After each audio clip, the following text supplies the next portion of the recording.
Hi dear students, we are studying vectors. We have covered a lot of fundamentals and we are left with some more fundamentals. Once we finish, we will be finished to the vector topic. Today or in the last class we saw addition of two vectors using the triangle form, and that method is called as triangular law of vector addition. We saw analytically how to calculate the magnitude of the resultant vector. Also we saw the derivation. We derived the formula to calculate the angle or to see the direction of the resultant vector with respect to vector A and vector B also we saw. Today we are going to see some of the properties of vector addition. Before that, let me apprise you with another form of vector addition which we call it as parallelogram law of vector addition. So, when we go to parallelogram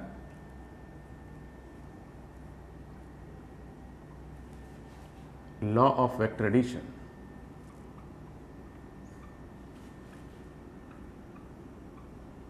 how do we do?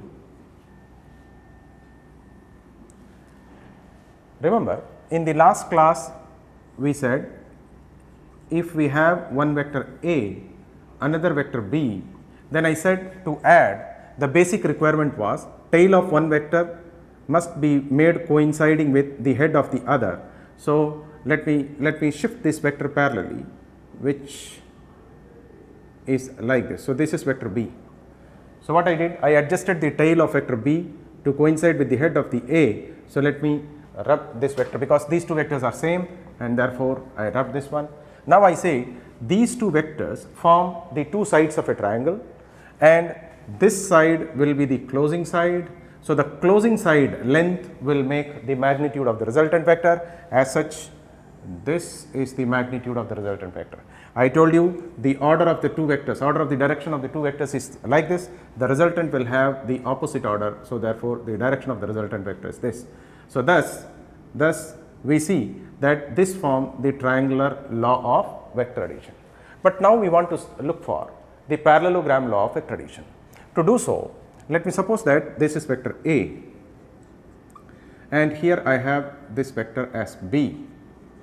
Now, previous case in triangle law of vector addition, what I said, I made the tail of vector B to coincide on the head of the A, but this time I am going to shift this vector and I am going to make the tail of A to coincide with the tail of vector B. I repeat, the tail of vector B, I am going to make it coincide with the tail of vector A. In that case, parallelly I will be shifting this vector. So, let me say this is my vector B. So, therefore, parallelly I have shifted this vector. So, this vector is equivalent to this one. So, shall I rub this one? So, when I rub this vector B, so what I did now, I have made the tails of vector A and B to coincide at this point, and the heads are here. So, now what I say, these two vectors form the two sides of the parallelogram. So, in parallelogram we have four sides. So, the other two sides what I am going to do, I am going to replicate this vector parallelly above. So, therefore, shall I say on replication I am going to get this way. So, the length will be equal to this one, the arrow will be having the same one. So, this vector and these two vectors are equal. Similarly, I am going to have this vector shifted parallelly. So, therefore, this one. So, this is also equal to B because the length will be equal, the direction is also equal.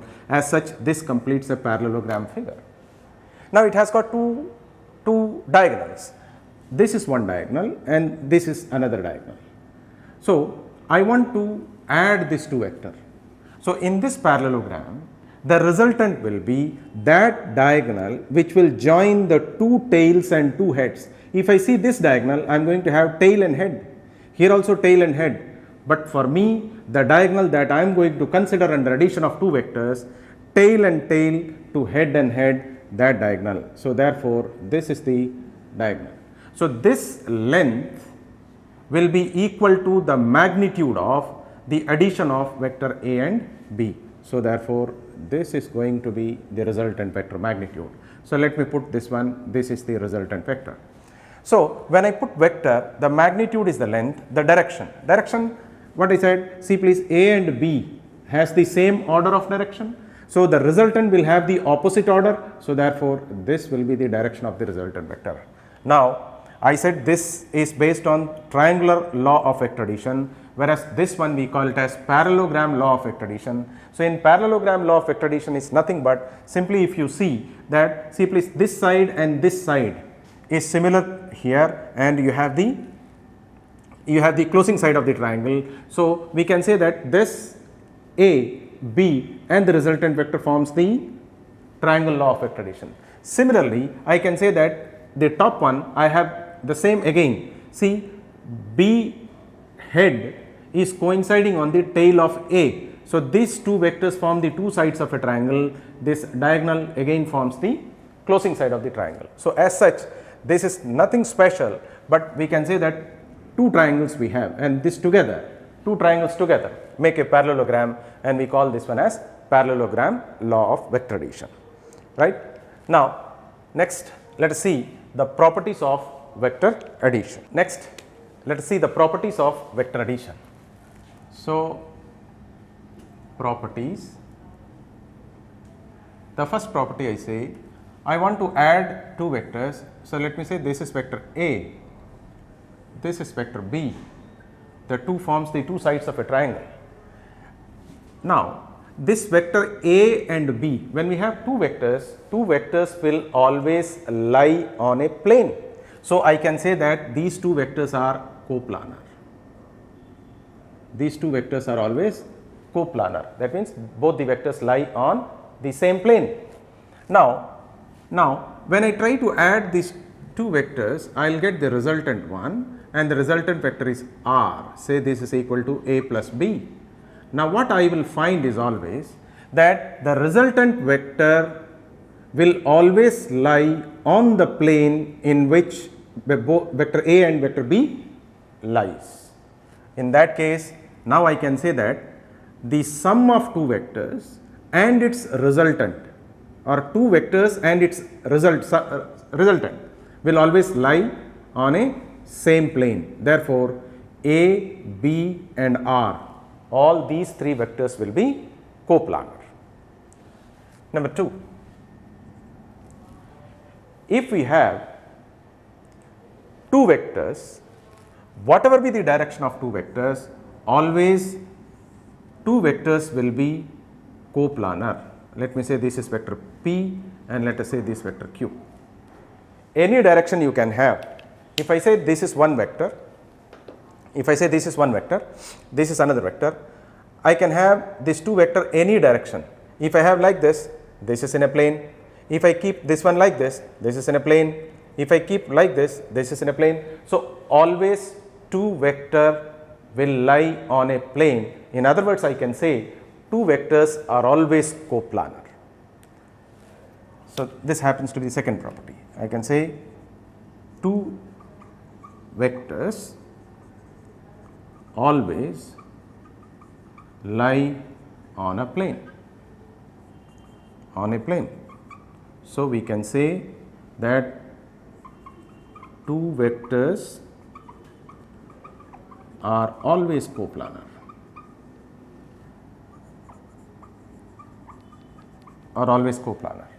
When I look for the third property, when I have more than two vectors, say three vectors. So let me say this is one vector, this is another vector, both are lying on the same plane.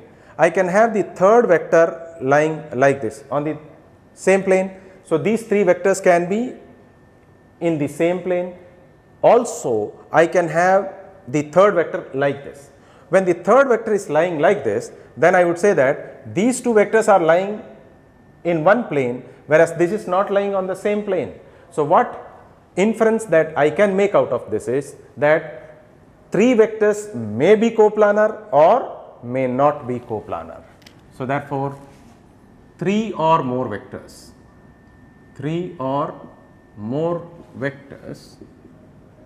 may or may not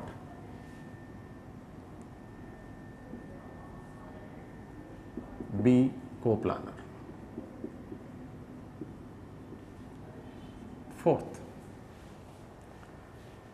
I say that when we add two vectors, the two vectors obey commutative property. What do we mean by this? It says that if you add vector A and B and you get the resultant, in that case if you add B and A, we are going to get the same resultant vector. Let us see how. So, say this is vector A and you make the tail of B to coincide with the head of A, then you said these two forms the two sides of a triangle, then this is the resultant vector that will have the direction in the opposite order. In that case, this is the resultant one. So, let me say this is equal to A plus B. Now, next if I see, let me say this is my vector B, which parallelly I have shifted over here, vector B, and A I am going to shift parallelly upwards such that the tail of A coincides with the head of B. Be mindful, here tail of B is coinciding on head A, here tail of A is coinciding at the head of B. In that case, here B and A forms the two sides of a triangle. The closing side will make the sum of the two vectors. In that case, the order of the direction is like this. This will form the opposite order, the sum. So, this is the direction. I would say that this is R, this time B plus A, B plus A. Now, if I see the two diagrams, I will see that, see this R, if I shift parallelly and I bring here, I see that this vector is nothing but parallelly shifted. This vector is parallelly shifted over here. So, that means this R and this R are same. So, what I mean is A plus B is equal to B plus A, otherwise we say vector addition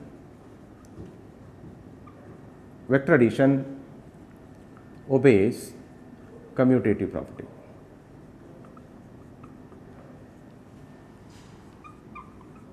Obey commutative property. Next,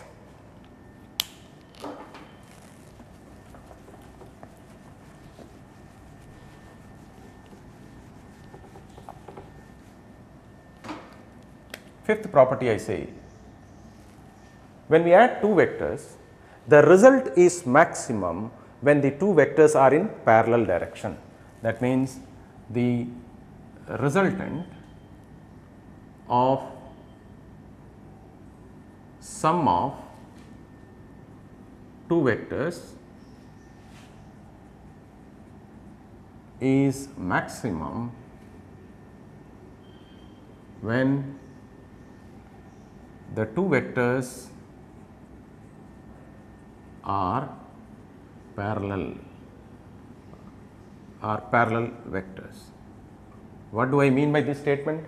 I mean, if this is A and this is B, I know the angle between the two vectors is equal to 0. Also, we saw in the last class, analytically we can add the two vectors like this A square plus B square plus 2AB cos 0, theta is 0, and this will be the magnitude of the resultant, and this will be equal to A plus B plus 2AB. This will be A square plus B square plus 2AB. In that case, I can rewrite this one as under root of A plus B the whole square, or the magnitude becomes maximum, which is equal to sum of the magnitudes of the two vectors. Next, if I see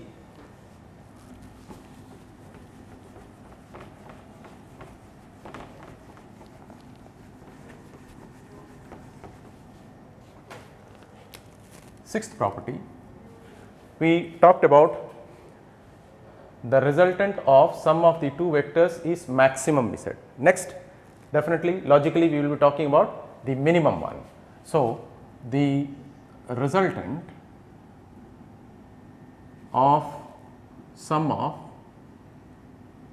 two vectors is minimum when the two vectors, when the two vectors are anti-parallel vectors, because we have already studied the definition of anti-parallel vectors. So, in that case, let us talk about a vector A and another vector B lying in this direction, and as such, see, these two vectors when lie like this, we say the angle between them is 180 degree, and with the analytical formula r is equal to under root of, we will have a square plus b square plus 2ab cos 180, and cos 180 is minus 1. So, the value works out to be a square plus b square plus, this is 2ab, this is minus 1. So, minus into plus is minus. So, I have 2ab, and r is equal to a minus b the whole square, otherwise r minimum I am going to get, this will be equal to a minus b. So, thus the sum of the two vectors will be minimum when the two vectors are anti-parallel to one another. So, when I compare this one and this one, I find that the maximum value of the resultant will always be equal to the sum of the magnitudes of the two vectors. The minimum value of the resultant when two vectors are added is equal to the difference of the magnitudes of the two vectors. Resultant 6. Next is, let us suppose, seventh property. What it says, if I have two vectors and the two vectors are orthogonal to one another, and what will be the sum? So, the sum of the two orthogonal vectors will be, okay. So, sum of two orthogonal vectors is, I need not write two orthogonal vectors, I will have two vectors. In that case, see please, this is one vector and this is another vector.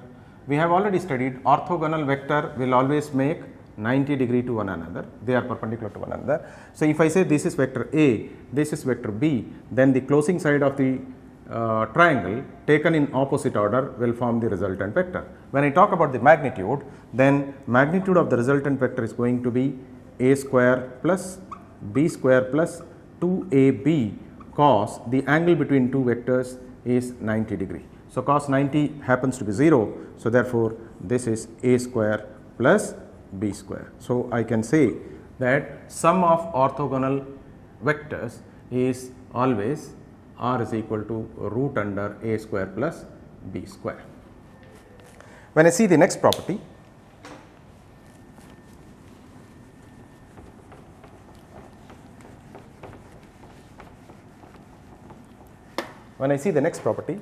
say this is 8th. Let me suppose that this is my vector A and I have, this is vector B, and if I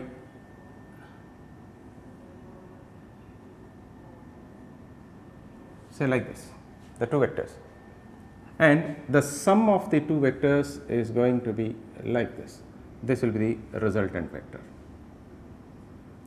Let me say this vector R makes an angle alpha with vector A, resultant is making angle beta with vector B.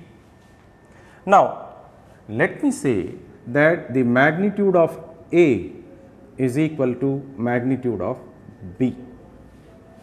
In that case, the two angles alpha is going to be equal to beta, because this resultant vector will bisect this angle into two equal parts. So, that in that sense alpha is going to be equal to beta when magnitude of A and B are equal. So, in this case it says that the angle alpha is equal to angle beta. Now, just we shall modify this diagram. Let me say this is my A and the same this is angle, this is vector B. What I have done is I have kept the magnitude of A same, but I have increased the magnitude of vector A. Now, when I try to see the resultant of the two, sum of the two, so this is my parallelogram. So, this is going to be the resultant vector. In that case, this is going to be alpha and this will be beta. If you see this case, beta, angle beta will be greater than angle alpha. On inspection itself it is evident.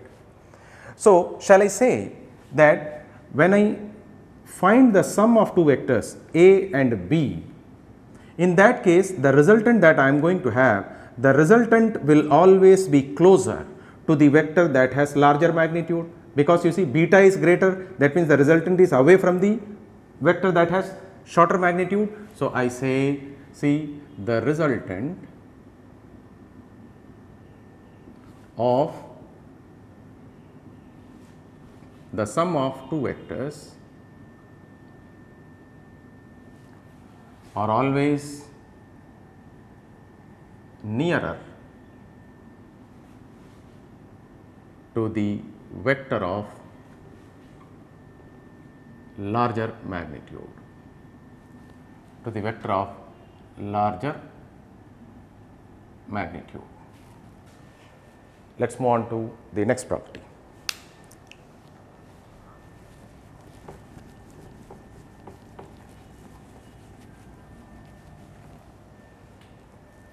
Let me see, this is ninth property.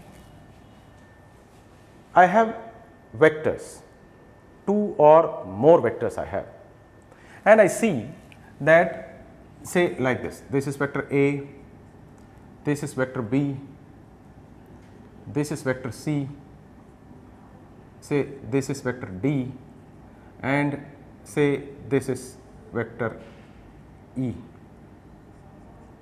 Now, I see that to me 1, 2, 3, 4, 5 vectors are given, and I try to align these 5 vectors in such a fashion, the tail of one is coinciding with the head of the other. This is the basic requirement for addition of vectors. So, shall I say that I am going to add this one, vector A and B. So, I am going to have the closing side of the triangle. So, this will be vector A plus B. So, when I say this is vector A plus B, so this is the sum. Now, the direction will be taken in this order.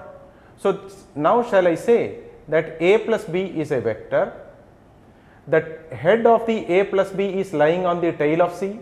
So, therefore, these two forms the sides of two triangle. So, this will form the closing side of the triangle. Now, the order of the direction of this vector and this is like this. So, this will be. So, this will be the sum of A plus B plus vector C. Now, the head of this vector is lying on the tail of D. So, therefore, this A plus B plus C and D, the sum of these two vectors will be equal to this one, So, if I redraw the diagram, see please, this is my vector which is vector A plus B plus C, and this is my vector D which is on the figure. Then this E forms the closing side. Be mindful, the order of the direction of the two vectors is like this. So, let me say these two form the two sides of a triangle. So, the rule of addition says that this is the closing side of the triangle. The closing side of the triangle taken in the opposite order will form the sum of these two vectors. But see here the direction. The direction here we have is like this. This is like this. So, if you had the direction this way, then this vector is the sum of this two. But I have the direction in the opposite order.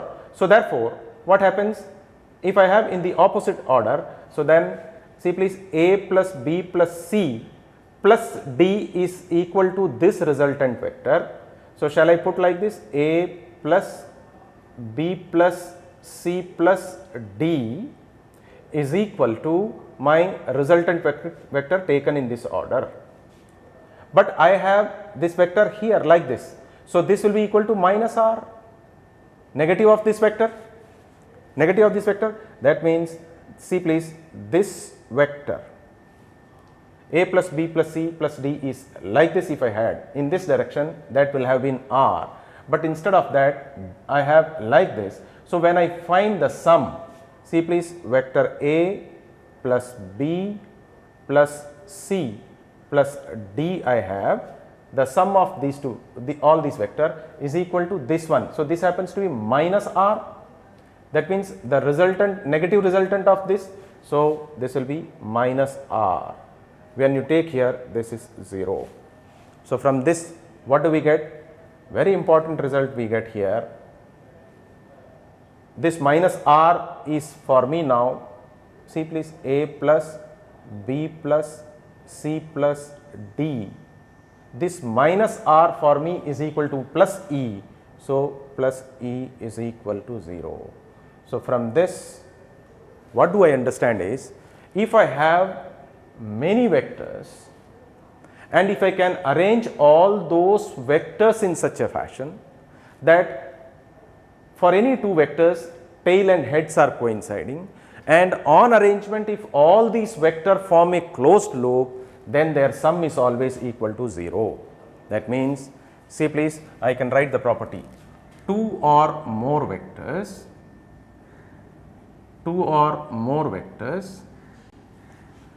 taken in the same order,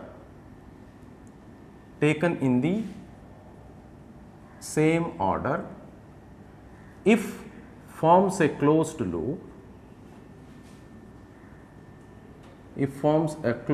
loop, then the resultant of sum of all those vectors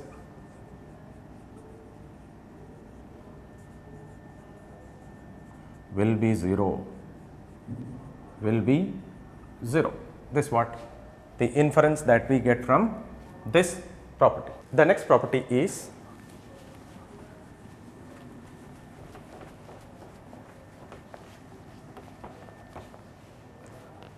say property 10. I want to find how many minimum number of coplanar vectors that will make the resultant of the sum to be 0. Okay? The minimum number of vectors or the minimum number of coplanar vectors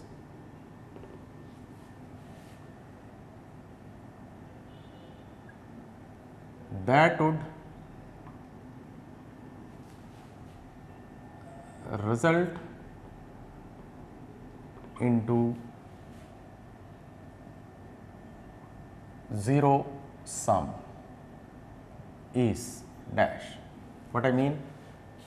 With my statement I mean that we will have to find what is the minimum number of coplanar vectors. That means all the vectors must lie on the same plane, and the sum of the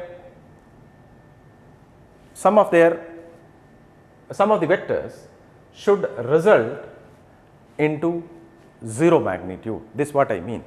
So, see, if I have one vector, say this is vector A, I have another vector B, and I want to find minimum number of vectors. So, if I see please, this can be another vector, this can be another vector, this can be another vector, but is it possible for me to have minimum number of vectors? I have studied now that when the vectors form a closed loop taken in the same order, the sum is always 0. So, I see that these two vectors are taken in the same order. If I see another vector, if I take here, then the sum is going to be 0 because all the vectors are taken in the same order. So, therefore, I find that if I try to find what is the minimum number of coplanar vectors that would result its sum as 0, it will always be 3. The next property comes, I want to find the minimum number of vectors now, not coplanar vectors. I want to find the minimum number of vectors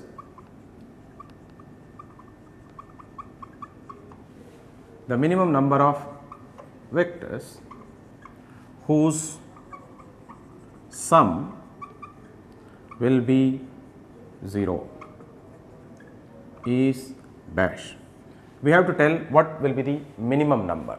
Now, in that pursuit, let me say this is my vector A, say this is my vector B.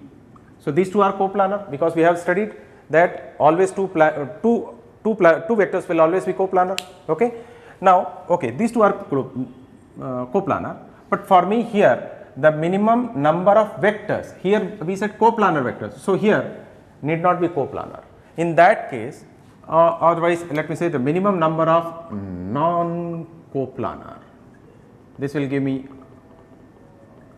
more clarity. So, that means now I am going to have non-coplanar vectors and their sum to be 0.